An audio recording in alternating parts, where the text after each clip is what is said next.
Hey y'all, I'm gonna make some king cake crack tonight.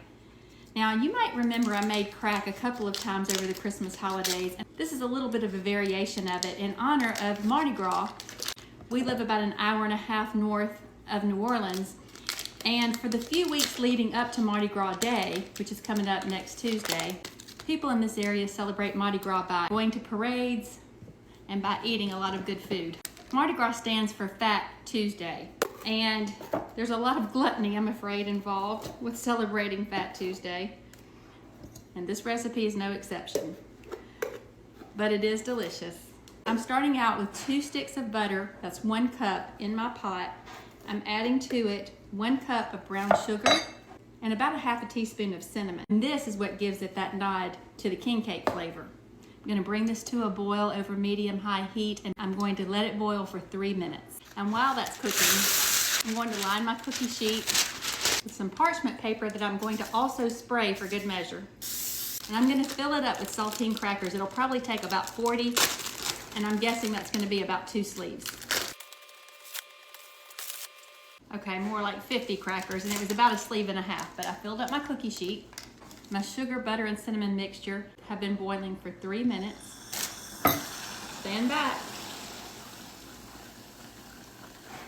I'm stirring in a teaspoon of vanilla flavoring, and when that alcohol hits that bubbly caramel mixture, it's going to bubble up even more as that alcohol evaporates, so be very careful. Make sure your pot is deep enough that that won't bubble up and overflow. And now I'm just going to pour that all over the surface of these crackers. I have preheated my oven to 375, and there it goes, it's ready. I'm going to spread this all over the crackers, and I'm going to put this in my 375-degree oven for 5 minutes. Into the oven it goes. After 5 minutes, that brown sugar and butter mixture has caramelized even more on top of those crackers, and now I'm going to sprinkle white chocolate chips all over the surface. A whole bag. And I'm going to take a second cookie sheet and invert it over the top for just a couple of minutes to soften those chocolate chips. You know, I'm not known for my patience, but maybe I left that long enough. It's only been a couple of minutes. Let's see if those are softened. Oh yeah, that's fine.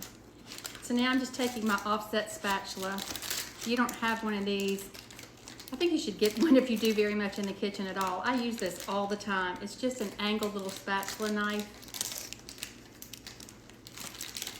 And it just helps to get, because of the angle, it just helps to smooth things like this out, as opposed to a flat knife that would be hard to get down flat on that surface.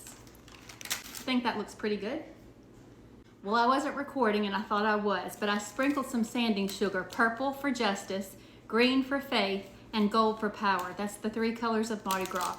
Just regular sanding sugar. So I sprinkled that all over the surface, and now I'm going to set this in my freezer for 15 or 20 minutes until it gets cold enough to break apart. I ended up leaving it for about 30 minutes because I got distracted, so it's firmed up really well now. I can just break it apart and give it a taste. Oh, I love that. That little touch of cinnamon really does set it apart. Make it so reminiscent of a king cake. Well, if you can't get a king cake in your area, you can definitely make your own version of king cake with this king cake crack. Okay, y'all, go have a good day.